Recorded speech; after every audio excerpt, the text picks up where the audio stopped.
Hola, muy buenas tardes. Mi compañera García Hernández Alitzel y su servidor Aries González Donovan Emanuel recabamos información sobre la función de las hormonas en algunas especies de la familia Amaranthaceae, Nepenthaceae y Droseraceae. La primera familia que vamos a estudiar va a ser la familia Amaranthaceae, la cual pertenece al orden de los cariofiliales y que, según Sandoval Ortega y colaboradores, cuenta con 174 géneros, dentro de los cuales hay entre 2050 hasta 2500 especies aproximadamente. Las plantas que conforman el grupo por lo general son hierbas perennes, aunque también podemos encontrar algunos arbustos, lianas y árboles pequeños. Su distribución se cataloga como cosmopolita. Esto quiere decir que la podemos encontrar en cualquier hábitat, encontrándose pues básicamente en regiones tanto áridas como salinas en los trópicos. Estos organismos representan alrededor del 50% de las audicotiledonias que llevan a cabo la fotosíntesis C4. Por otra parte, el estudio de las hormonas en Amaranthaceae suele ser escaso. Sin embargo, para esta exposición nos centraremos en dos hormonas que le ayudan a este grupo a sobrevivir en condiciones de estrés ambiental. Tal es el caso de la dietilaminoetilhexanoato y el ácido jasmónico. Bueno, la primera hormona mencionada es una amina terciaria que pertenece a las citocininas. Estas básicamente son un amplio grupo de péptidos que se encuentran distribuidos tanto en animales como en plantas, y que gracias a diversos estudios se ha podido dilucidar que cumplen funciones similares en ambos, ayudándolos a enfrentar condiciones de estrés y en el caso de animales, pues pueden cumplir roles específicos en el sistema inmune. El ejemplo que abordaremos será el de la molécula DA6, que de manera general podemos decir que promueve el crecimiento de las plantas y esto pues va a mejorar el rendimiento de las mismas y su calidad. Esto se logra gracias a que la hormona promueve la tasa fotosintética, además de que, como ya mencionamos, le ayuda a la planta a sobrevivir en condiciones de estrés y como consecuencia de este beneficio, se ha observado que puede ayudar a disminuir los efectos producidos por metales pesados tóxicos que pueda absorber en suelos contaminados por los mismos. Por otra parte,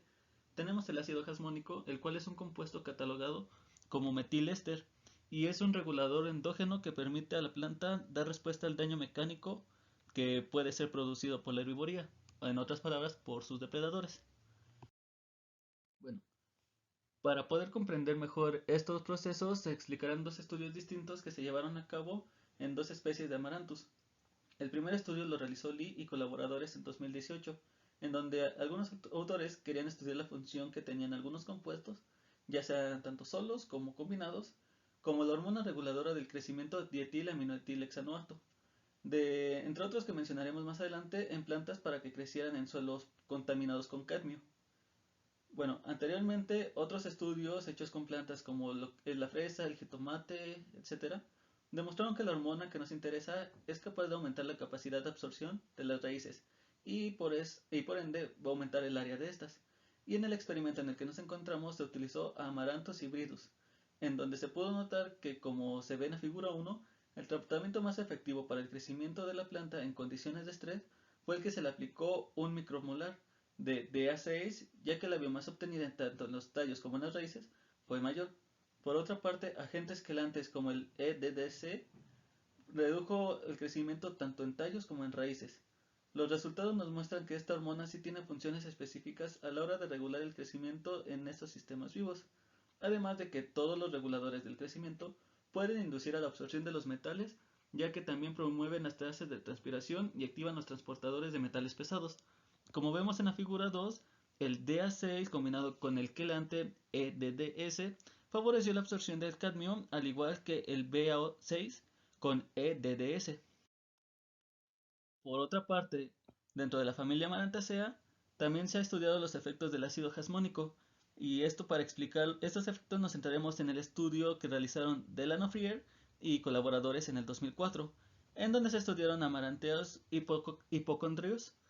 que es capaz de producir granos con alto contenido alimenticio en condiciones ambientales adversas, por lo que pues se puede decir que es demasiado importante a la hora de hablar de plantas con valor económico. Y bueno, diversos estudios, aunque no han podido dilucidar a ciencia cierta cómo es que funciona el sistema de defensa contra la herbivoría en esta especie,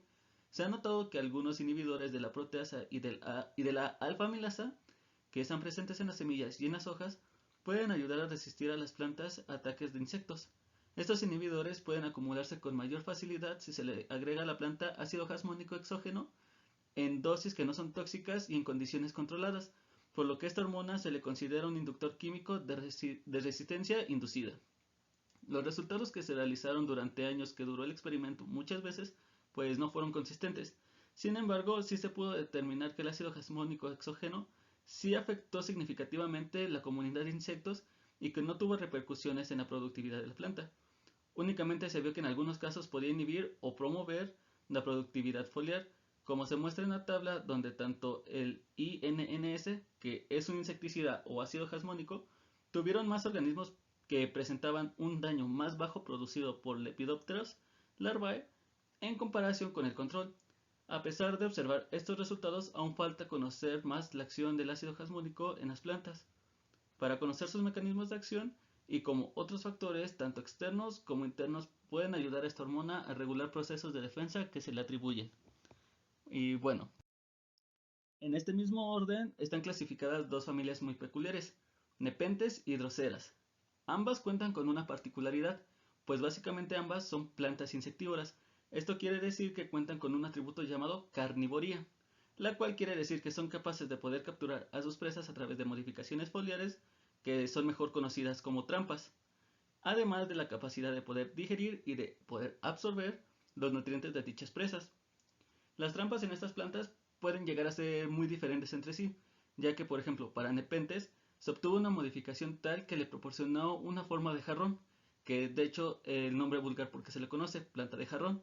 mientras que para Drosera puede contar con otros tipos de trampas.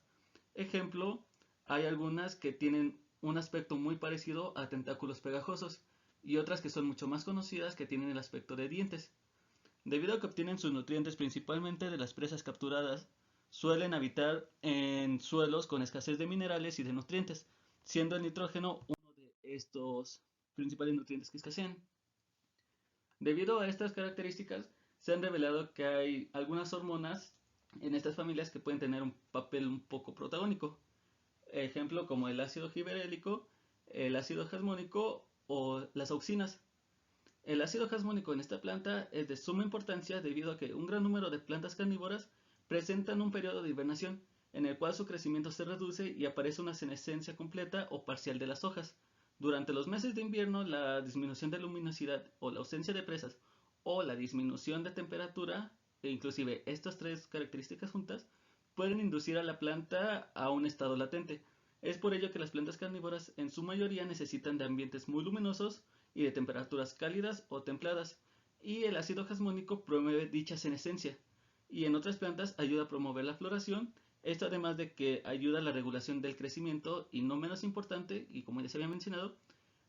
puede dar una importante resistencia ante el ataque de algunos animales, como lo pueden hacer insectos de mayor tamaño o inclusive algunos patógenos, mientras que por otro lado el ácido giberélico es una hormona que regula el crecimiento vegetal de diversos procesos metabólicos, ya que estos actúan como promotores de la regulación enzimática en el proceso de germinación. Además de que diversos estudios han demostrado que en algunas especies de nepentes, los insectos, así como algunas quitinas, pueden inducir primero fitohormonas de jasmonato, que a su vez pueden inducir genes del sistema digestivo y enzimas como una quitinasa o una proteasa llamada nepentecina para después poder digerir a sus presas. En el caso de una especie de Drosera, que es la Dionea muscipula, que es mucho mejor conocida como la Venus atrapamoscas, es donde mayor uso y utilidad tiene el ácido jasmónico, debido a que esta planta necesita de toques o algunos estímulos mejor conocidos para poder reaccionar y cerrar sus trampas de forma rápida y eficiente para poder atrapar a su presa.